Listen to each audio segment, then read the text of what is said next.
Hey, good morning, Midwest Speedfest. How's everyone doing? So, I'm fabulous. glad to hear it. Glad we're having a good Really hyped morning for this this run. morning. Really hyped for your run. Yeah. So, this is Anodyne 2 Return to Dust. I'm going to go through some settings here real quick. But while I'm doing that, I want to note this game does come with a photosensitivity warning. There is a trick used in several spots throughout the run that involves rapidly pausing and unpausing the game. If you are sensitive to rapidly cycling screens, you're going to want to look away at those times. It's called pause gliding. So if I say, hey, there's a pause glide incoming, that's your verbal warning. I will try to warn you as they come up, but this is also just a blanket warning for the run. Um, with that out of the way, I'm ready to get started when you guys are. Uh, shall I go ahead and count us down? Please do. All right. Uh, Sorry, let me make sure I have backup timer on my end just in case. And we'll get started in 3, 2, 1, go. So right off the bat here, we're going to start with the cutscene, and we're actually going to skip the second half of this cutscene by jumping out of the cutscene trigger as soon as we gain control of our main character. That's going to look a little something like this.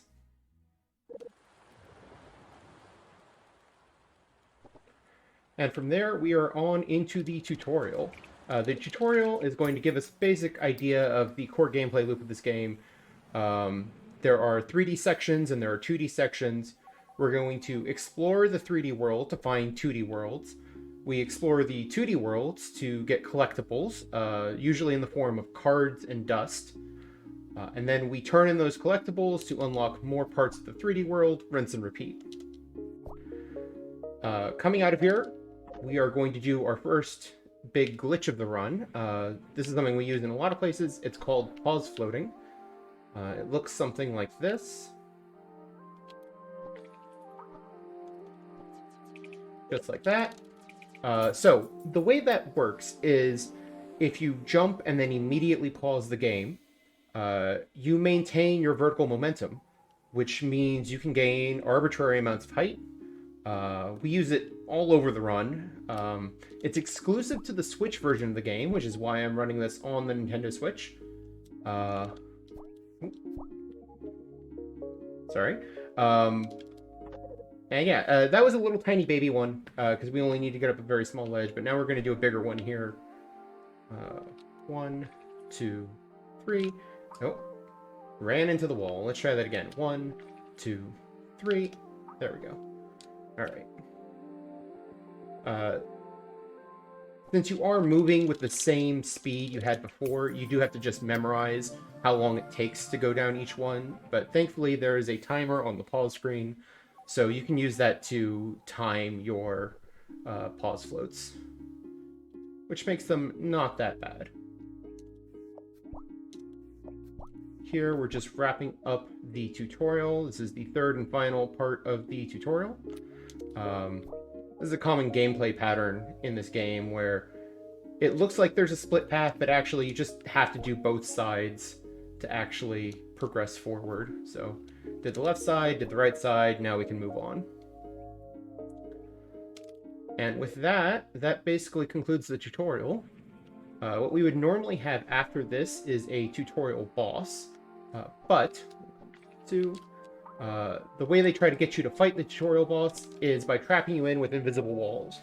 The thing is, they forget to give you an invisible ceiling, so I'm just going to pause float right on out of there and ignore that boss entirely. So we've got a little bit of a cutscene here and a title drop. While I am doing that pause float to get out of the next room, we're actually going to set up for the next trick, which is a save float. It works the exact same way as pause floating, but you use the save dialog instead of the pause screen to what's the word I'm looking for? To preserve your momentum. That said, in order for that to work, we need to not auto-advance the text like you see here. I'm not pressing anything to do that. In fact, if I press buttons to advance that text, it goes slower. So we're going to do this. 1, 2, 3, 4. That's a very tight angle to get out of there in one pause float. 4. But you can see we're out. We go out of bounds for a little bit, and we can just float on over here to this elevator and walk on out. So the downside to turning off the text skip is I do have to mash through this brief tutorial. But once we do that, I can do this. And we're just going to float high up into the air. Now at the top of this, I'm going to do that pause glide that I mentioned at the beginning of the run. So this is a photosensitivity warning. And what that does is it lets us extend the horizontal distance we can cover while moving in the air, because it'll reset our falling momentum every time we pause and unpause. So also, yes, you can turn into a car. And that is our destination. Is this gotta remember to turn text skip back on. Not what I was expecting. Also, yes, you could turn into a car. Yes. No. Oh, okay. We actually do that quite a bit, because turns out cars are faster than people. Who knew? What a concept. What is the major concept of this game, by the way? Do you know? Like, what's going on in Anodyne 2? So the idea is we are this nano cleaner. We are Nova, and we are tasked with cleaning up the evil dust that is corrupting the world. You're like the world-saving janitor, basically? Basically, yeah. That's why our primary weapon is a vacuum cleaner. Move over, Luigi. Yeah. So, coming over here, real quick, I just want to check something. Oh, that's not good. Okay. So, we're gonna have to audible slightly. I actually screwed up something when trying to do that cutscene, going out to that debug platform. So what I was trying to do is stack 2 different cutscenes and get credit for watching both of them at the same time. But apparently, I timed something just barely wrong, and I only got credit for one of the 2 cutscenes. So I'm gonna have to do the other one manually. That's unfortunate. That's gonna add some time, but we'll live. Anyways, this is Mysterio Weisel. This is our first main 2D section. Most of the 2D sections in this game are prefaced by that rhythm minigame. And for each one, the pattern is always the same. So you could memorize them, but they're basically just little auto-scrollers. I'm probably just not going to say a whole lot during them, because the way my brain works, it doesn't like to talk while doing those. He says, having just talked through the first one completely. These are really cute. Oh yeah, the sprite work in this game is fantastic. So, the gimmick introduced here are these innocent slimes, these little pink slimes with pacifiers. And if they die for any reason, a gate pops up to block your path, and you have to reset the room. And I do mean for any reason. If you so much as walk into them, you will take damage, and they will die. They are extremely fragile. So a lot of this section is just maneuvering around them, making sure not to accidentally bump into them. There is actually a spot where we use one of them as ammunition to clear the target for the room, and then reset the room. And the target stays cleared, but the innocent slime respawns. So that's coming up shortly. Not this room, but the next. Here. Just like that. Reset the room. And that's faster than trying to go around there. And then coming up next, we're going to have a boss fight, except we're going to skip the boss. Just like this. So, if you don't fully enter the room, and you can shoot the boss from the doorway, you will actually stop the boss from blocking the doorways, and you can just walk right past it. We're going to do that at least one more time, maybe two if we're lucky, but I wouldn't count on it. And yeah, that's our first 2D section, so that gives you a rough idea of how this is going to go.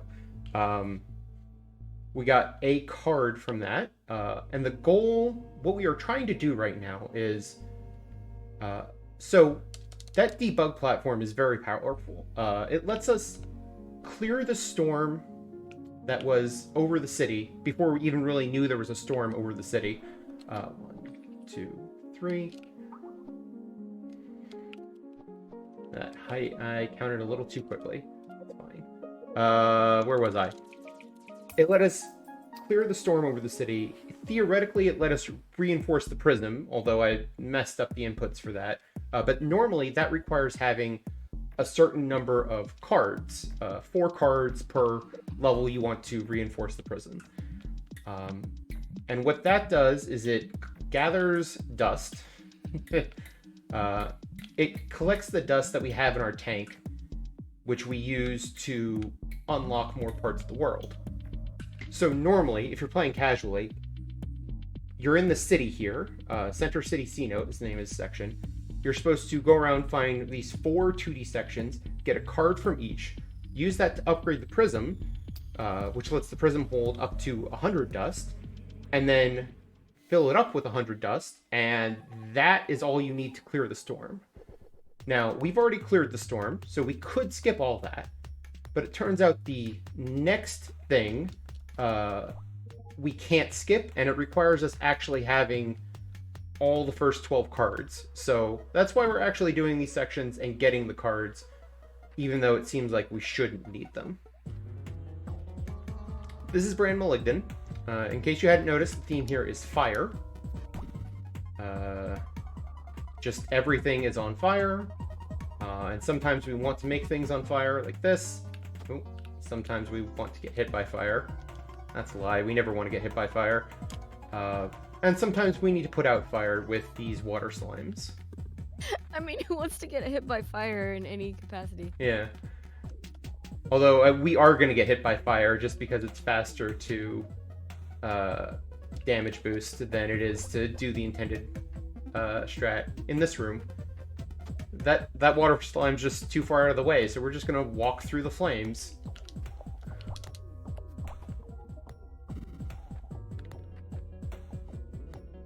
And yeah.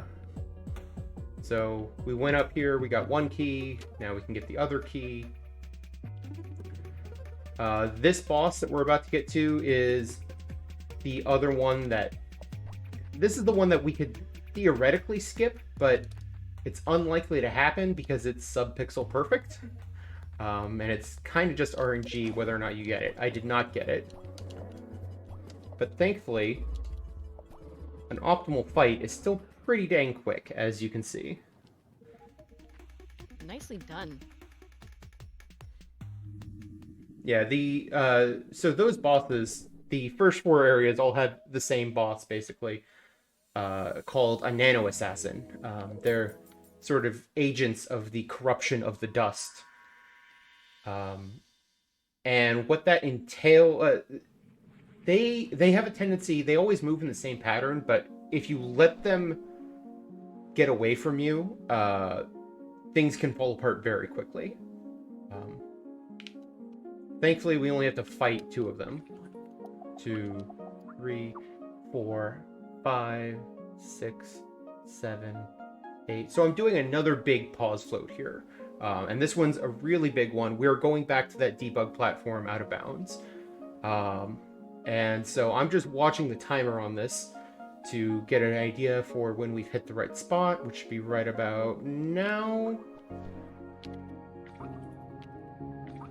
Doing some more pause gliding to get over here.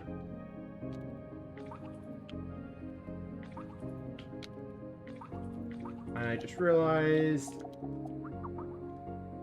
Okay. Okay, well.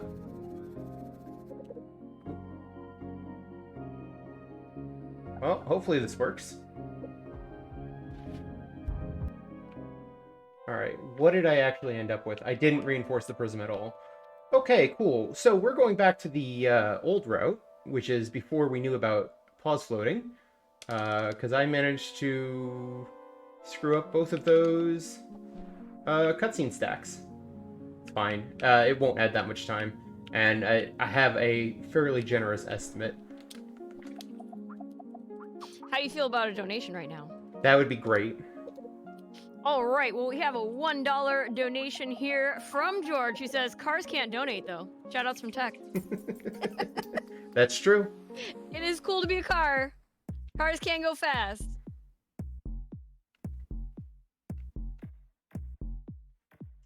So yeah, here we have another rhythm minigame. As I said, I'm going to be a little quiet during these. If you have anything you want to plug, now would be a great time. Absolutely. Well, I would like to tell everybody about the charity we are raising funds for, Save the Music. Research consistently demonstrates that the study of music and exposure to music education at a young age has a profound impact on a child's development. In particular, music education improves self-discipline skills, early cognitive development, basic math and reading abilities, self-esteem, SAT scores, ability to work in teams, spatial reasoning skills, and school attendance. So that is what we are working towards. We're working towards getting some kids some music education. If you can donate, please do so. Thank you. Okay, so this is Gustine Papellum. And the gameplay gimmick here are these tongue levers. Thankfully, the ones inside look a lot more cartoony than the ones outside, because if it all looked realistic, this would be, frankly, gruesome. But it's cartoony, so it's fine. They work pretty much in the obvious way. You pull one end, the other end retracts or extends, depending.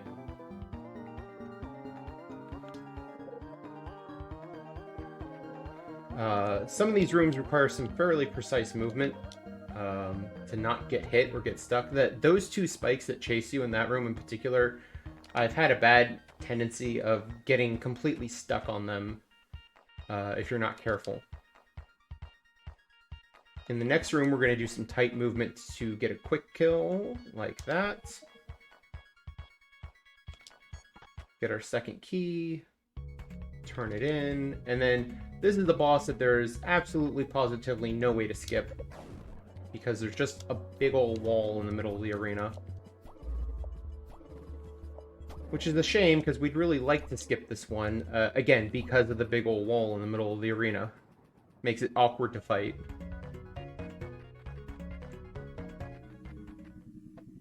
Thankfully, it's not that tough to deal with.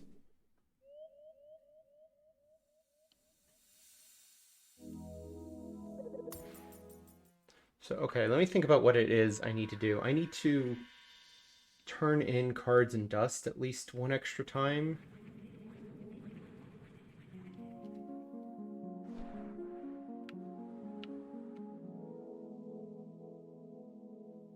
Just trying to think about the best way to reroute having messed up those earlier tricks.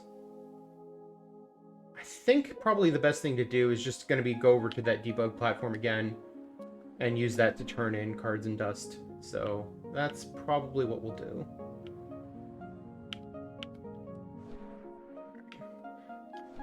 Oh, I didn't even talk about this. This is right skill clipping. Walls are a suggestion. You just go right through the wall there. Yep, so... Talk to some extremely large worms. Yeah, so the way that works is your car form hitbox is larger than your human form hitbox, which means if you wedge yourself in a corner and spin the camera and turn into a car with just the right timing, you can clip through walls. And you can do that in almost any corner in the game that's... like even a little bit an interior corner. It used to be more important to the run before pause floating was discovered, but now it's really only used to get into and out of this area, which would otherwise normally have this big maze you have to navigate through, which is slow and takes a lot of time. But, so yeah, we're going to use that right skill clipping twice. Once you just saw, and the other is to get back out of this area once we're done. So, speaking of which, this is Great Guam. Not a lot of gameplay gimmicks here. Introduces some new enemies, which are these mini Guams. You walk over them, they pop out of the ground, and then you can inhale them and shoot them out like normal enemies. But otherwise, this area is fairly straightforward. Yeah. I don't have a lot to say about this particular area. Well, if you don't, I can always talk about all of the bid wars that we have open. Would that be a good time for that? Please do. Absolutely.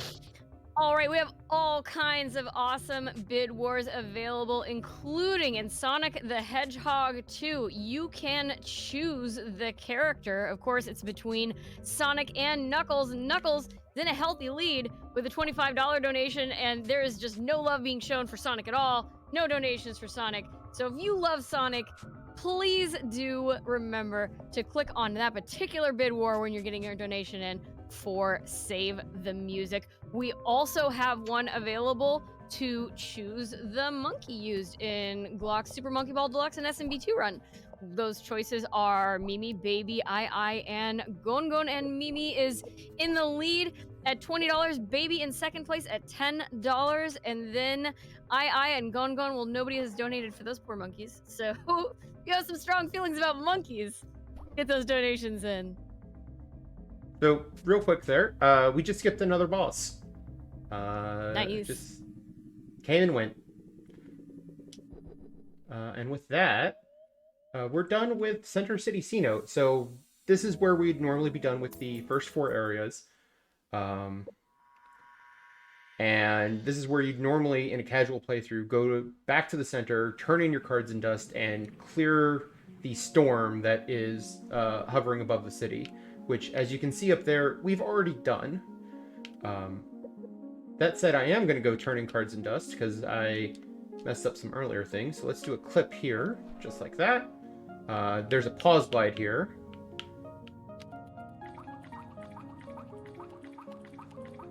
And then the best way to do this is actually going to be come over here. I'm going to do this save float again, so let's do that. Ooh. Hello? There we go. Okay. So we're once again going to float into the air.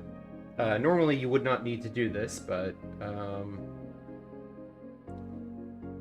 hopefully this will get us have enough resources turned in that we can actually proceed later on. So, more pause gliding here. Some of these rocks are fake. Just a suggestion, just like the walls. Yeah. Alright.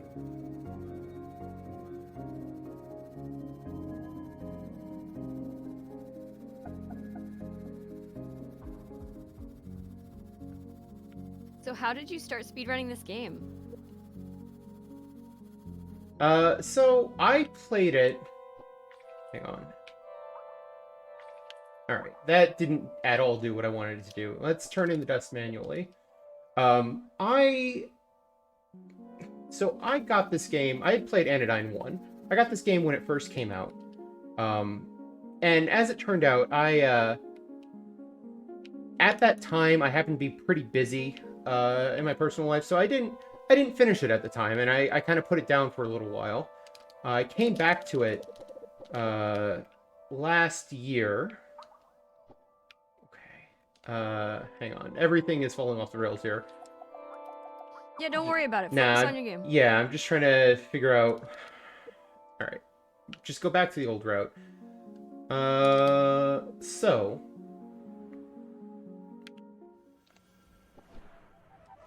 what was I saying? I found this... So I came back to it beginning of last year, and I just completely fell in love with the game, and it was actually also my introduction to speedrunning. So I enjoyed the game so much playing it casually that I'm like, you know what? I'm not ready to be done with this. 1, 2.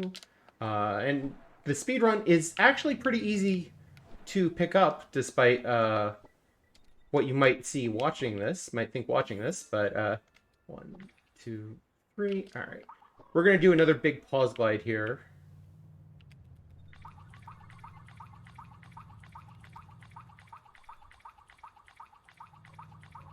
Perfect.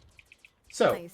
what that did... This is your first game? Sorry, go ahead. Yeah, yeah, this is my first speed game. What that did there, by the way, is that skipped a rhythm mini game. So the way this section normally works is you're supposed to drop down into the pit that we floated over, talk to an NPC, and spark the NPC and enter the NPC the usual way, and you have this rhythm mini game. And then you make 2 passes through this area. One where it's dead and gray and there's no music like this. And another one where it's alive and there's color and music. And the way that works is you enter the first time, and when you enter the second time, or when you exit the first time, you actually end up on top of that rock structure that we just floated over to. And then the spot where I just entered is the second entry point. By entering the second point the first time, we still get the first version of this area. But we skip the rhythm mini game because it's associated with the first entry point. I realize it's probably clear as mud, but hopefully that made sense. Anyways, this is where we're supposed to come out after the first trip. And then I'm going to do 1, 2, 3, 4. Just like that. That's the same entry point we just entered, but with a worse camera angle, which, in defense of the game, it does not expect you to just float into the air to get to it. And yeah, and now this area is alive and well. And we have to talk to all the people that used to be gravestones to progress. But also, we picked up this key on the first pass because we need to make a detour to turn in, to collect a card that's actually sitting off to the side over here.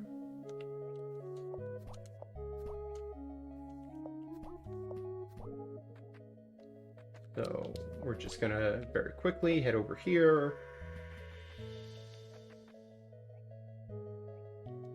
And we collected that card, and now we can backtrack and continue talking to these NPCs to unlock the path forward.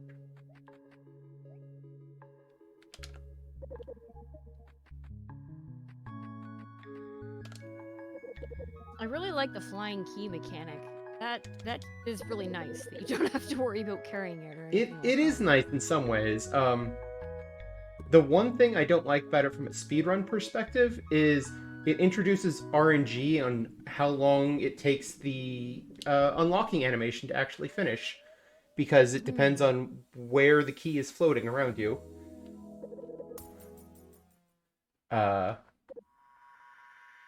But it does look cool, and it's not that big of an RNG source, so... I was gonna say, I didn't even think about it, but yeah, and then, of course, you have to wait for the key to catch up, too. Mm-hmm. So from a speedrunning perspective, I'm sure you don't want to wait for anything. Yeah. 2, 3, 4, 5. There we go. So we're just getting back out of that pit, heading over to the freeway over here. That pit that we were in is where we were supposed to enter that 2D area. So, okay, I'm going to change up the route a little bit. We are still coming over here. There is a secret behind the waterfall that we need, because of course there is. 1, 2, 3, 4, 5, and a pause glide.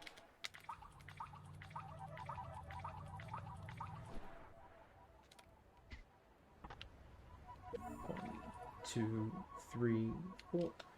So that was another card that we needed. Do another pause glide there.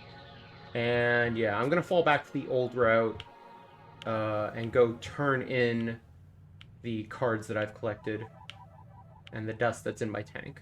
So in order to progress the story, we need all 12 cards that we have access to. And we need I'm just going to turn in the cards the intended way.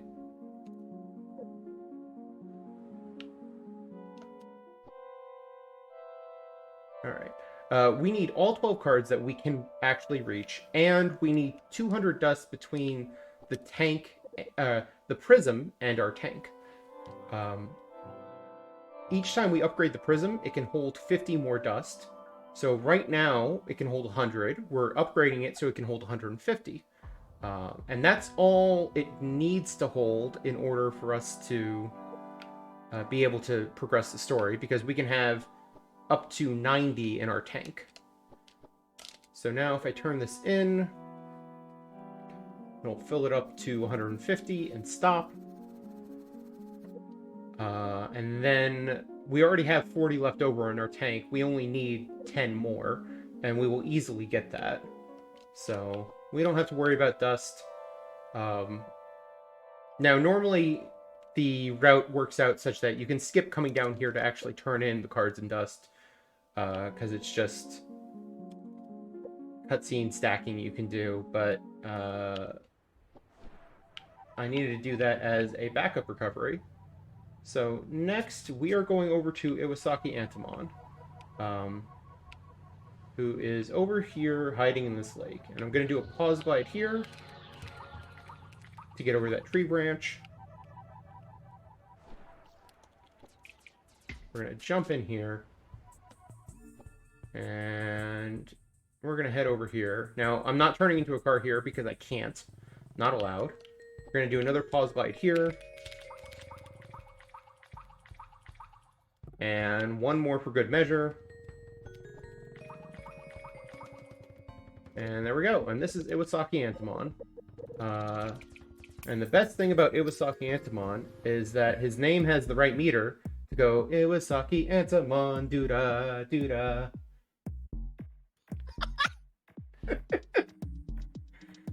Just saying.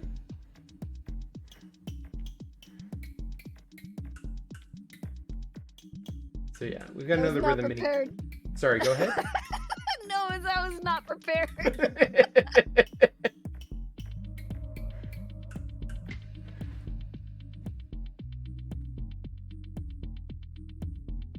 So, as you're going to be able to tell pretty easily, the theme to Iwasaki Antamon's area is ice and snow. Thankfully, there aren't actually ice physics or anything like that in this game. It's just a bunch of ice-themed enemies. And this is also home to what is one of the most dangerous enemies in the game, which we will be getting to, which are the snowmen. Those are not the snowmen. Those are snow slimes. Those are different. The snowmen are scary because they pop out of the ground, they chase you, they're kind of fast, they're faster than most other enemies, and if they hit you, they explode and do 2 points of damage. And I'm going to take a safety save there because I've already taken a bunch of damage. But they are, you can see one hiding there. They make this terrifying noise when they pop out. Yeah, you see, that one hit me, I took 2 points of damage. Which everything else in the game, pretty much, does 1 point of damage, so that makes them actually some of the more dangerous enemies. For the most part, your health doesn't matter in this run, because every time you walk over a save point, you get an automatic full heal. But this is one of the few spots where it kind of does, and so I'm taking a couple extra safety saves for exactly that reason. Did you just move too fast for those last snowmen to come after you, or were they... Oh, the ones just below the pink vine are actually NPCs. They are not snowmen enemies. Oh, they just look the same. Yeah. I was like, why didn't those ones move? A fair question. Fair question, but no, those are NPCs. Alright. And we made all this detour for, you guessed it, a card. Because like I said, we need every single card we can get our hands on. So yeah, these two are NPCs. Can you talk to them? I mean, not that you're going to do it in the speedrun, but... Yeah, you can. They have stuff to say. It's been so long since I've played this casually that I don't remember what they had to say. And we're basically home free for this section. We do have to make a quick detour to 3D, where you would find out more about the story behind Iwasaki. But this is a speedrun, so what's the story? That said, if this game looks at all interesting to you, I promise you the best part about this game is the writing. You should play this game. It is one of my favorite games of all time. I cannot recommend it enough. You should play it. And it's on Switch, correct? It's on Switch, it's on PS4, it's on Xbox One, it's on Steam and itch.io. Oh, wow. If you're planning on speedrunning it, the Switch is the best version because it's the only version that has the pause float. If you're not planning on speedrunning it, I think I prefer the PC releases, which is how I first played it. When I first started speedrunning this game, actually, the Switch release hadn't come out yet. So it's part of why no one knew about pause floating, because it didn't exist. 1, 2, 3. Speaking of, we're pause floating up to this egg for another card, and then 1, 2, 3, 4, 5, 6, 7. Doing a pause glide here. Get over these mountains. And talk to you. I said talk to you. Thank you. Talk to you. Enter this robot head. This is Clonway Jonstein. Or rather, the person that we talked to is Lonway Jonstein. This robot head is Clonway, or Cloneway Jonstein. They're siblings. Or at least that's what is claimed. Totally not at all a robot duplicate of oneself. No, that would be ridiculous. This is the hardest 2D section speedrun in this portion of the game, in my opinion. Mainly because, so the gimmick here is you have a shadow clone that's going to mirror your movements on the other side of the screen. And what that means is the shadow clone can interact with these shadow buttons, like that. If it touches that red goop, it dies. And it can turn spike enemies into shadow spike enemies, which will chase you down and also interact with these shadow buttons. And the reason I call this the hardest section to speedrun in this area is because you have to make a lot of very precise movements, and even a small mistake could mean you have to reset the entire room, because once your shadow clone dies, that's it. It has 1 hit point, so... Now, in this room, the shadow clone would actually have gotten in our way if we tried to just go to the exit, so we had to go up to that corner to dunk our shadow clone in the goop so we could proceed.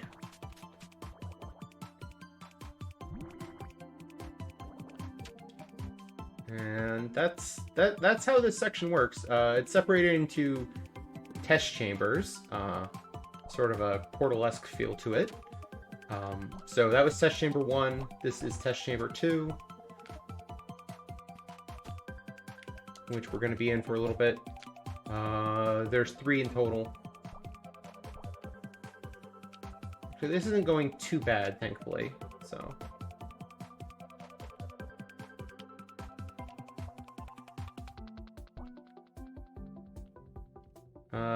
That's all I have to say about this section at the moment. So if you have any blurbs or anything, or any donations to read, go for it. Sure thing. I was a little mesmerized by the shadow clone action there. I was really watching what was going on. I want to remind everyone that Mid-Spring Speedfling 2022 is being restreamed in Japanese by our friends over at Japanese Restream. Minasan konbanwa. You can find their stream at twitch.tv/Japanese_restream. We have worked with them several times now, and we're very grateful for all the work they do to bring marathons like ours to a larger audience. Arigatou gozaimasu. Yeah, shoutouts to the Japanese restream team. Alright. This room we have to be kind of careful to not accidentally walk our shadow clone into the spikes, because once a spike turns into a shadow spike, it's completely invincible. Oh. This room is cycle based and I got a bad part of the cycle, but what are you gonna do? We're pretty much done with this section. And this is where... So we've got one more room where we need to intentionally dunk our shadow clone. And of course it is as convoluted as possible to do that. There we go. And we are pretty much done with this section. And so what's coming up next is... Well, unfortunately our main character is going to undergo a little bit of trauma. Now, it's not going to be gory or anything, thankfully, but what that means from a gameplay perspective is we're going to be in a state where we're staggering a lot and we're moving slowly and we're falling over. And so we fall over, we get back up, it's a slow animation that plays out, then we're moving slowly for 8 steps. You can count them. I'm going to. And then after that, you can move at normal speed and turn into a car again. Now, the trick is, once you have done that, there's an invisible timer running until you fall over again. Okay, good. I do have all the resources I need. I was briefly worried about that, but... the trick to that timer, we don't want to be forced out of car form and fall over again, because that's obviously going to be a lot slower. But the trick to that is when you transition screens, that timer resets. So we need to do some fairly tight movement in order to 2, 3, 4, 5, 6, 7, 8. In order to get through these screens before we drop out of car form. And in particular, it's very tight on this screen. Let's see if I can get this. Just take these corners as tightly as possible. Alright, that seems good. Yeah, you can see we just barely made it.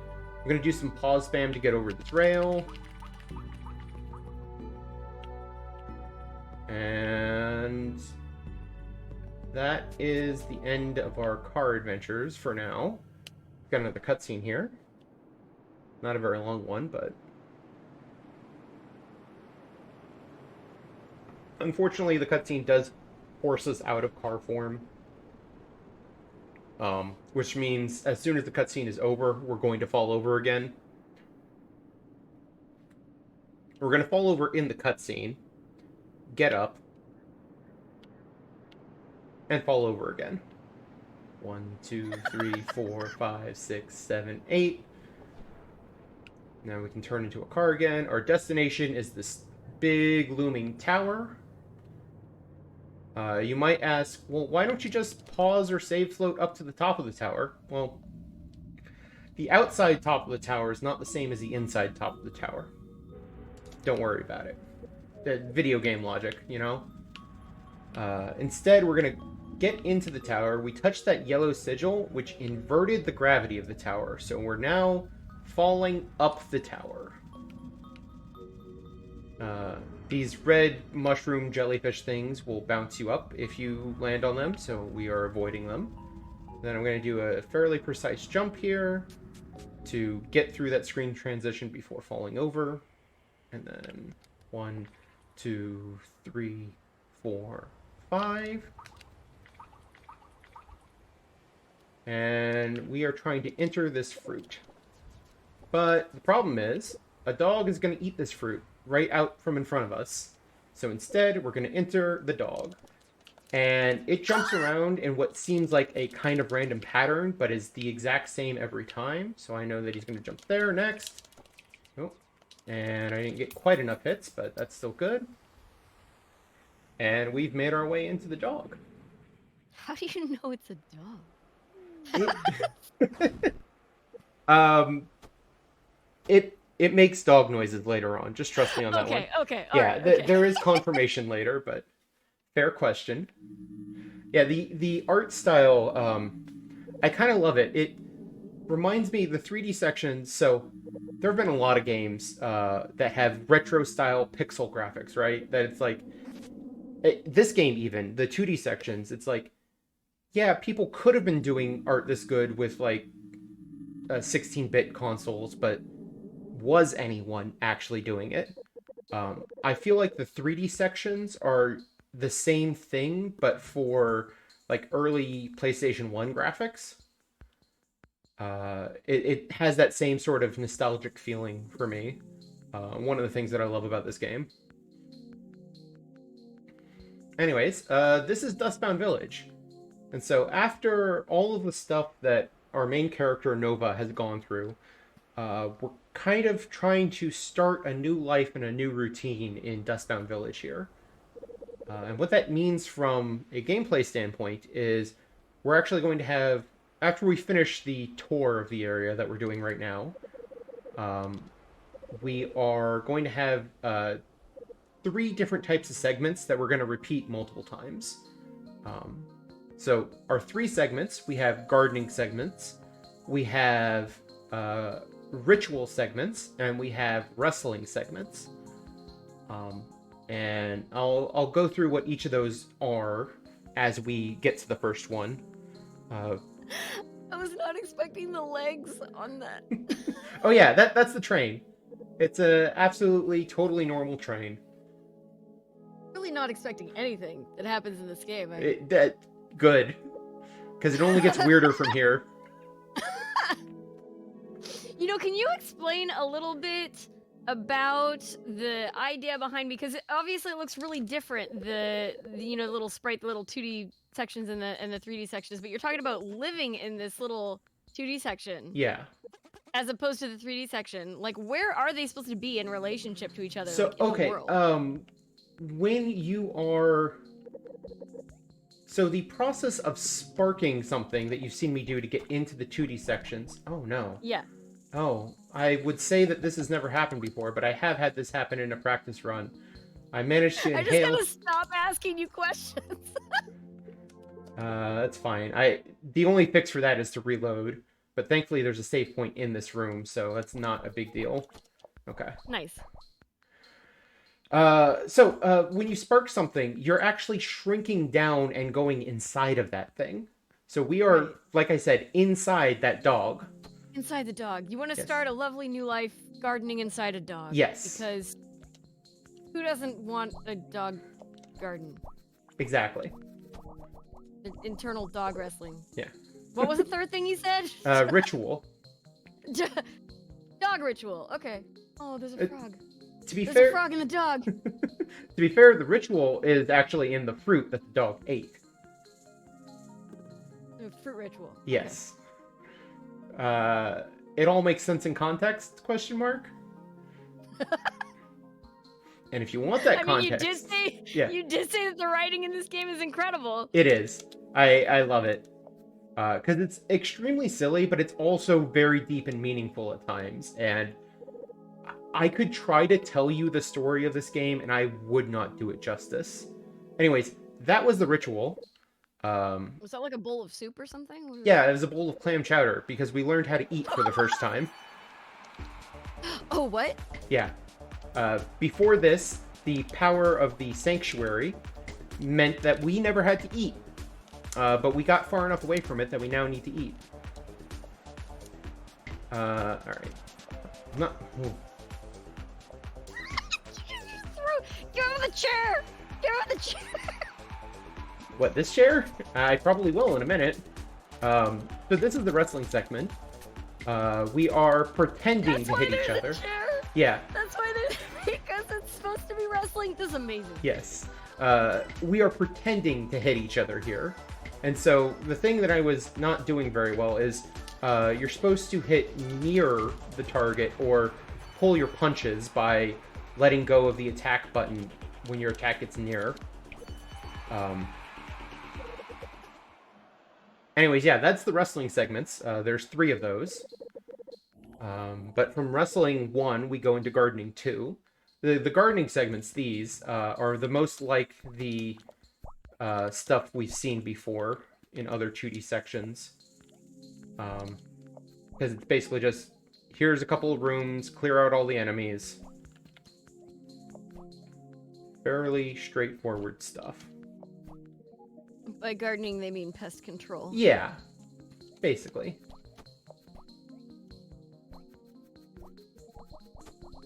Those snow slimes pop as soon as you try to vacuum them, so you can just vacuum that one through the wall. That was also the final gardening section. We are now going up to do the ritual again. So we're taking the train. The train takes us over to the fruit shrine, where we roll the dice, we cross the rickety bridge, and we send a sacrifice down the slide.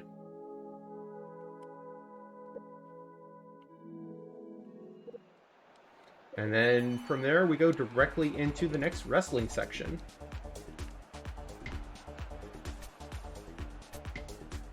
Here we're doing some back and forth instead of only one of us attacking.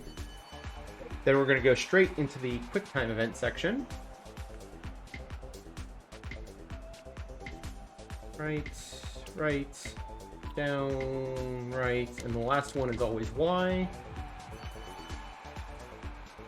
Then we do some more back and forths.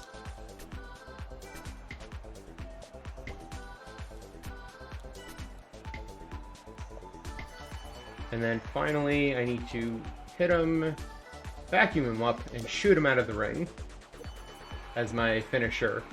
This match, I win. It's wrestling, it's all staged. And we've got another little cutscene here. Oh, I haven't talked about spawn displacement. It's a relatively minor thing, but when you go from a cutscene in 2D to a different cutscene in 2D, if you're holding a direction on the D-pad, you'll actually start moving and get a head start on your movement for the next section. So I was holding left there, and I started closer to the left edge of the screen. I actually did that a couple of times in this section. This is just the first time I'm talking about it. But yeah. So after this, we are once again going to do the ritual, which means getting out of here as quickly as possible. And once again, taking this same path to the train station. I'm trying to guess what the third thing is going to be that you send down the slide, because so far it's been like dinner and a rose. I'm like expecting like a movie or something. Dinner and a movie, flowers, chocolates. Maybe. Reasonable guess. Not correct, but I tried. Okay. We're gonna send ourselves down the slide. What? I mean, that's what a slide is actually for, but our character doesn't really understand that.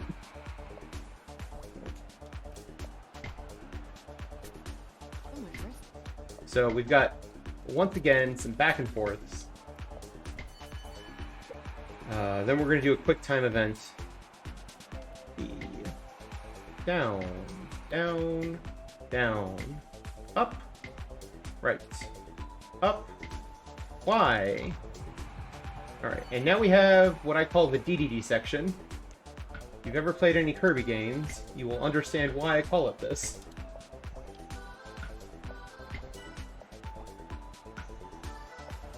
If you are on point, you can get that in 2 cycles. I was not, but it's very difficult to do. Because you only barely have enough time to actually get both stars from both jumps. And now we have the longest cutscene in the game, which is where I like to get up and actually stretch. Oh, it's a good reminder for everybody. Yeah. Good time to get up and stretch if you've been sitting around watching the marathon for a while. Oh, let's try not to knock over all the things that I'm wired to at the moment. Big mood. But yeah, this is the longest cutscene in the game. And this is where we're actually going to leave Dustbound Village, which is the name of the area we were in. And go back to normal question mark gameplay. Excuse me. I have been known to start that cutscene and then run and like go refill my drink while it plays out because it's just that long. It was cool that the camera pulled back there so you could actually see that you were inside the fruit. Mm-hmm. Inside the dog. Yep. And now we have exited the dog and we are back to the lonely existence of our 3D.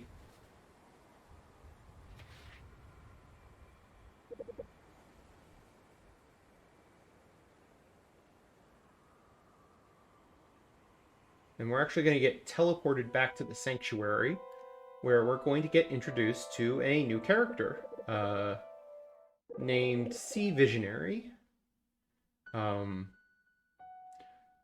is supposed to replace the sort of parental figure that died earlier. But they suck, to be blunt about it.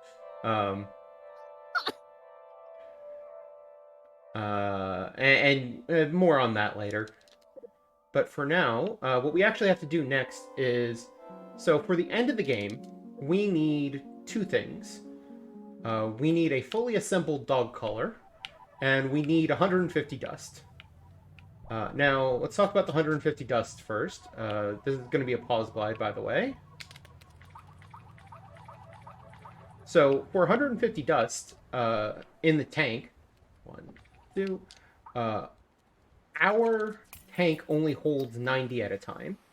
So what that means is we need to turn in dust at least once before the end of the game. So that's exactly what we're going to do, is we're going to actually just grind dust in this room until we have 60 dust. It won't take very long, thankfully. And then... later on, we will get a full tank, and 60 plus 90 is 150, which is what we need. So, since I'm just grinding dust out here, if you want to read anything, now would be a great time. Yeah, I was about to ask if it was a good time to talk about LPAV. Midwest Speedfest would like to send special thanks to LPAV for providing PVMs, projectors, and cameras for our marathons since 2017. LPAV has been Minnesota's trusted video and audio vendor since 2003. Having worked with companies such as Mountain Dew and Microsoft, you can trust LPAV will do it right the first time. Please support them by checking out their eBay store, which you can find in our Twitch bio, or by typing !LPAV in chat. Great. So we got our 60 dust. We actually got a little bit extra because the actual amount, so whether or not a dust crystal drops from an enemy is RNG, and the exact amount of dust in one of those dust crystals is also a little bit of RNG. So it just turned out that we ended up with 64. We went from 59 straight to 64, but that's fine. That means we can grind a little bit less dust later on. So now let's talk about that fully assembled dog collar that I mentioned earlier. To assemble the dog collar, we're going to need a collar base and 3 collar pieces. The way the collar pieces work is there's actually 5 chests in the game that could have a collar piece. The first 3 that we open will actually have the collar pieces in them, and then the other 2 have bonus collectibles that we don't care about. So we are going to go and get the 3 of those that are fastest to get. For 2 of them, that means walking into the area that has them and getting the collar piece and then immediately backing back out and not actually finishing that section. But for the other 3, you have to actually finish the sections to get their respective collar pieces. So we're going to do the fastest one, which is Desert NPC. If you thought the game was weird, it's about to get weirder. If here's a rhythm minigame. I'm going to focus.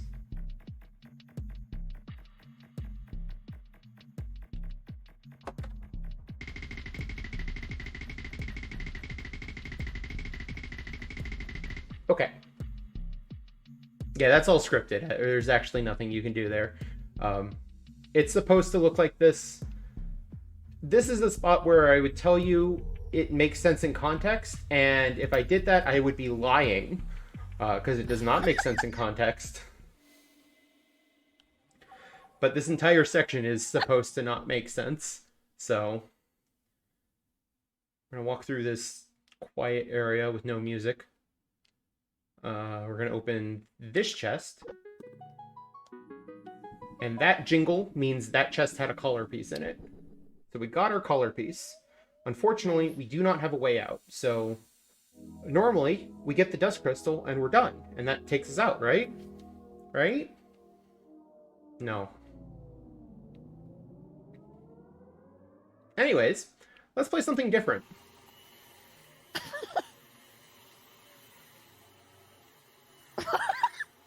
This is Nora. Welcome to Her Boring Life. Which, coincidentally, is also the name of the soundtrack that is playing right now. Do I remember my pathing? Yes. Wait, is it called This is Nora or Welcome to Her Boring Life? No, it's called This is Nora, Welcome to My Boring Life. All of that. Okay. Oh, okay. All right. Okay. All right. I mean, you know, I have read manga titles that are longer. So, yeah. Okay. So these pathways, if you just take random paths, you will eventually get your way out because the game will eventually take pity on you and just force you out. But if you take that specific route, you get out slightly faster. So we take the specific fastest route. And then we're going to think about checking social media, think better of it, and go to bed. Probably the smart thing. How responsible. It's a new day. Let's go look out the window. Huh, that's weird. The gargoyle's missing. I'm sure that's fine. Huh. The gargoyle is in front of our apartment. I'm sure that's fine. What could possibly go wrong? This time we are going to check social media. This responsibility ended. Yeah. And then go to bed. So, what would normally follow is an honest-to-God horror section. But the developers are, like, nice enough to know that, hey, this is, like, nothing else that's in the game. And it may not be what everyone wants to experience when playing this game. So they give you an option to just climb out the fire escape and opt out and skip it. Which conveniently is also way faster, so we're also going to do that. So we leave. And that was Desert NPC, or Meeting the Dolphin, as it's sometimes called in the community. But thankfully, that's certainly the weirdest part of the game, is now done. We're just going to talk to another tree here. You might have noticed we talked to some trees earlier. There's 5 on this screen, and you have to talk to them in a specific order. So we're just picking them up along the way, as it's convenient. And then we're going to go to Orb. This is Orb. Orb has a face that you're only going to very briefly see. And there we go. This is one of the rare 2D sections that doesn't have a rhythm minigame before it. So we are just going to go right in. Like I said earlier, we are still on the hunt for collar pieces. We have 1. There's another one here that's easy to get. Normally what you'd be doing is you'd be going through this apartment complex. You talk to this NPC to unlock more parts of the apartment complex. And you go around taking fashion orders, and then you go back to that place and you play a little minigame to complete the fashion orders. It has cool music. I like it a lot. But we also can completely ignore it because that chest had the color piece that we needed. So we can just leave now. And that's exactly what we're going to do. fashion. Well, if you want to see the fashion, all cards is the category for you. This is any percent, good ending. If you do any of the all cards endings, you do have to actually do all the fashion mini games because there are cards locked behind them, so... Because the thing is, we don't actually care about any more cards at this point. We just care about our collar pieces. So here's the second to last tree. And then we're going to head over here. And right over here is our final tree.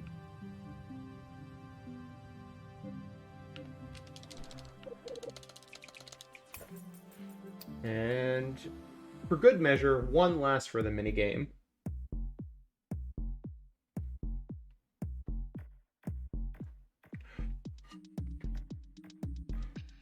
The rhythm minigames are fairly simple. You can probably intuit how they work. You hold the D-pad in the direction represented by the crystal. If it's a black crystal, you just don't hold anything on the D-pad. And that's all you have to do. They're fairly straightforward. And from here, we're going to get into an area that's going to look awfully familiar if you have played the prequel to this game, Anodyne. This is another... Ask about Anodyne. Actually, no. Please go ahead. I was going to say, there's not actually a lot of connection between the two. You absolutely... The developers even say this in a message to the player at the very beginning of the game, that you couldn't read because I have text skip on. But, you do not need to have played Anodyne to play Anodyne 2. There's very little connection between the two games. And it's mostly all in post-game lore, where that's explored. But the two games definitely stand alone. Now, going there, we did get a new ability, which is the ability to use our spark while we're already in 2D, which gets us into even lower resolution 2D. As you saw briefly. We're only going to use that a very few number of times. Because, again, all we're here for is this collar piece. Well, okay, not all we're here for, because you might remember I said, hey, we need a full tank of dust, and that is still true. So let's get that full tank of dust in this room. Since it's convenient and has an awful lot of slimes in it. Usually, 2 clears of this room is enough to get you all the dust you need. I had 64 earlier, so I only need to get 86. I noticed it has those little slimes in it that you mentioned before that you weren't supposed to damage, but apparently it's no longer a problem. Well, it's no longer a problem because I'm not trying to actually get past that room. If I was trying to get past that room, I would have to avoid them. But all I care about is the dust inside of the enemies.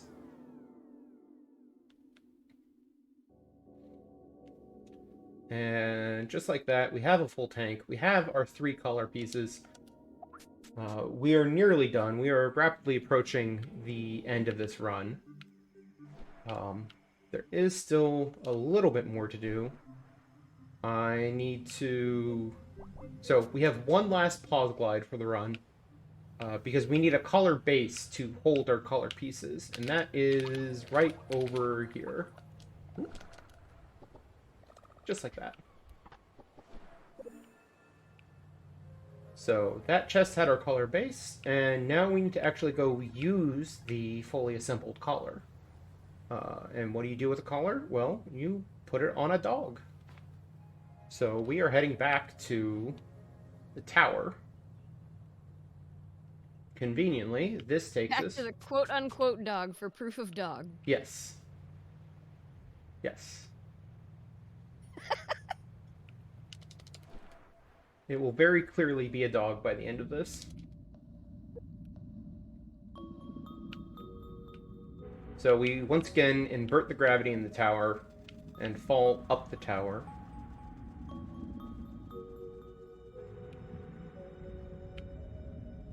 So the whole point of this is to give us an idea that, hey, maybe, just maybe, the dust that we've... 1, 2, 3, 4, 5... the dust that we've been... See, the dog barks. I realize that you can't hear it, can you? But trust me, the chat can back me up. The dog barked. I believe you. I believe. Anyways, we're back in Dustbound Village, except that it's been cleaned up and repaired because the center gained control over this area, and now no one remembers who we are, except for this NPC. And so this is where we kind of start to get the idea that, hey, the people that we've been working for this entire time, they might actually be the bad guys. The corrupting influence of dust may not actually be all that corrupting and may just be, like, free will. And so this is where we get the George in the chat. Are we the baddies? Exactly. And so this is where we get the idea to rebel. And that's what we needed the collar for, is to tame the dog enough to make a connection to be able to enter the dog again. Now we have to fall down the tower, which is exactly like falling up the tower, but in reverse. You can actually get through the doorway here a little bit faster by just mashing the interact button as you fall next to the door. And with that, all we have left is the final 2D section of the game, Nano Cleaner Zera. But don't let that fool you. It is the most difficult part of the run. It's the most intense part of the run. It's topped off with the final boss, which is difficult in its own right to speedrun, and honestly, I wouldn't have it any other way. So, you might have noticed the category we're running is any % good ending. All the stuff we've been doing about collar pieces and dogs and all that has been in service of getting the good ending and not the bad ending. The bad ending replaces this final 2D section that we're about to go into with grinding for 350 dust, which is, in my opinion, a lot less exciting for a speedrun, which is why I run good ending and not bad ending. Anyways, we're gonna button through some dialogue boxes there. You can just get through them really quickly because it's always the second option you want. And then we have a cutscene here. Oh, that's wonderful. How do you feel about a donation during absolutely. this cutscene? All right, we have a $10 donation from an anonymous donor who says, I didn't know about this marathon until this morning, but as a speedrunner and a music educator, I couldn't be happier about finding it. Thank you all so much for supporting music in schools. So thank you so much, our anonymous donor, for your generosity. And just a reminder that we are here raising funds for Save the Music, and we are looking for your donations. Please do remember that we have all kinds of incentives and bid wars open, and do get those donations in if you are able to do so. Yeah, thank you for that donation. This is Nano Cleaner Zera. Basically, we are now entering our replacement because we were presumed dead after the stunt we pulled. And so we are now trying to destroy the 3 elements of a balanced breakfast that we collected way back at the beginning of the game in the tutorial. So we will see those as we get to them.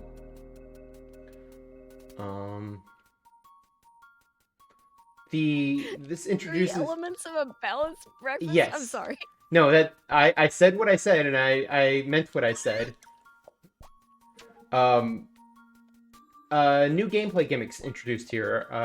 Pink spikes that will damage you if you touch them, will damage enemies if they touch them, and will retract if you shoot them with your spark. You have bubbles bubbled enemies, which are invincible, but you can break the bubble by shooting it with your spark 3 times. And then you have the boomerang enemies that they move like a boomerang if you shoot them. Like, they will come back towards you, and you use that to manipulate things in various spots. So here, we just gotta kill all these spikes by breaking the bubbles, and then dragging them onto the pink spikes.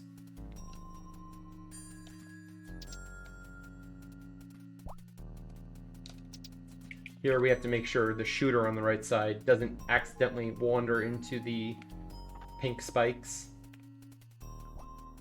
We've been collecting these keys because each of those elements that we need to destroy is locked behind a gate. So we need 3 keys in addition to our 3 elements. Now, I have a mind like a sieve, so did you mention the 3 elements of the balanced breakfast in the beginning? I did not. There's a lot to say in the Okay. beginning of the run, but you will see what the elements are as we get to them. Trust me that they are the 3 objects we collected in the tutorial. I would love to see some guesses in the chat of what the 3 elements of a balanced breakfast are. Well, here's our first one, which is the element of cereal. So these will move in a square pattern until you hit them with your vacuum cleaner, at which point they'll stop moving, which lets you very easily dump 10 shots into them as quickly as you can. So that is 1 element down. I will be surprised if anyone guesses the middle element, because it doesn't really fit the pattern, but elements of a balanced breakfast is too silly not to say. Yeah, Ray, get your guesses in now, chat. You will win my undying admiration if you manage to get them right. That's all we have to offer. These red gates here are also called blood gates. They open by taking damage, so we have to damage ourselves in various creative ways. And hey, the snowmen are back. But there we have to intentionally get hit by one. Here's our second element, which is the element of a well-regulated temperature. It counts.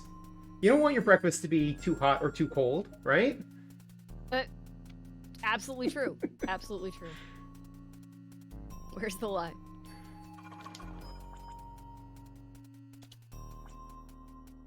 Alright. I don't really need to be picking up this health on the way back, but it also doesn't slow me down any. I'm going to get a full heal here by touching that save point.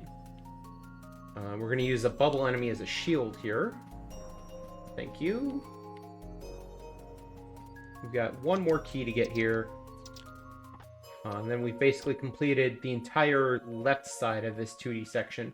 For some reason, there's a fork at the very beginning, and the left side has like 5 times as much stuff as the right side, so we're actually almost done, even though you might think, oh, you've only done 1/2 of it. No, I've done most of it.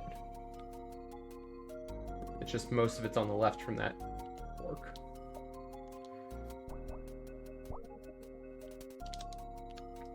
Alright, I'm gonna get my guess in. I'm gonna guess that the last thing is juice. That's my guess. I mean, fruit would be good too, but I said juice already, so that's my guess. Juice is a pretty good guess.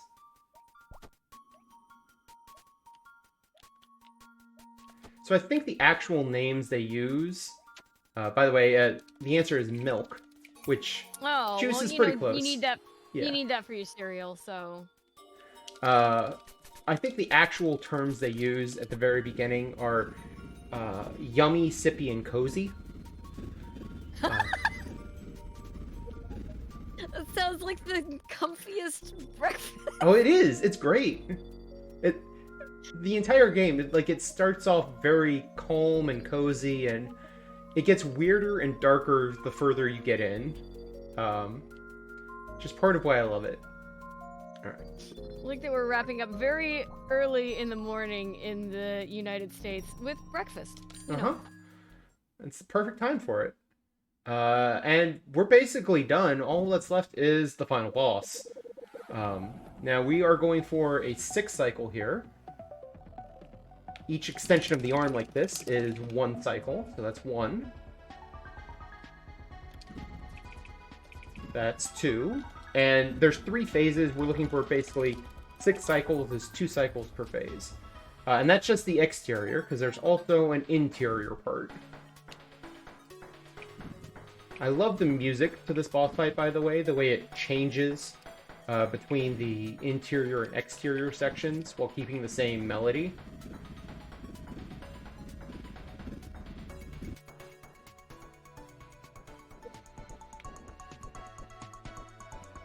Just that smooth transition between the two.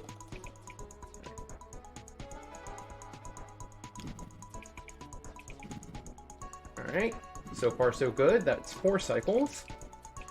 Of course, it's the hardest to do for the 3rd phase because it keeps the arm extended for a shorter period of time. Each of these takes 6 hits, and the spikes always come from the same positions and the same patterns, so getting those 6 hits is not particularly difficult. Alright, phase 3.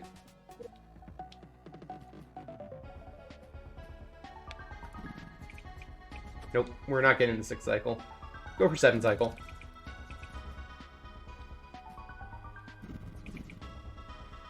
Your mashing has to be basically perfect to get the phase 3 in 2 cycles. Alright, and we're almost done here. 1, 2, 3, 4, 5, 6. Alright, we're coming up on time. There's going to be a fade to white, and then at text box, and at the end of that text box is time. But first, horrible screeching noise incoming. Thank you for the warning. There it goes. And time. GG. GG. All right. What was that boss, like an angry jar? Uh, Trying to figure it out. It's a glandalox seed, which is, if you noticed, there was a thing on the side of our UI that was getting angry sometimes. I don't want to get too deep into the lore. You should play the game yourself. Okay, but, no spoilers. Yeah. Don't worry about it. Yeah. Don't worry about it. But basically, it's the thing that is, makes a nano cleaner a nano cleaner. Anyways, that was Anodyne 2, Return to Dust. Yeah. Lovely run, and you actually finished up around the estimate that you were expecting, so... Great. Awesome. Fantastic. That's all I got. Did you have any shout-outs that you wanted to do? Shout out to the Anodyne 2 speedrunning community, the Analgesic Productions community in general, since it's their Discord that we use for all of Analgesic. I can't pronounce their name. I apologize. Analgesic Productions. They did Anodyne 2, Even the Ocean. They have a new game coming out in like a week and a half called Sephany. So... good timing. Yeah. Okay, it looks a little bit more like a dog now that I'm seeing it close up. Yeah. The look on that dog's face. What is happening? We're sailing off into the ocean with our I love this. with our love interest. It's great. Anodyne 2, what is happening? Basically. And what is the actual name of this? Anodyne 2? Return to What is Dust. the... Return to Dust. All Yeah. right.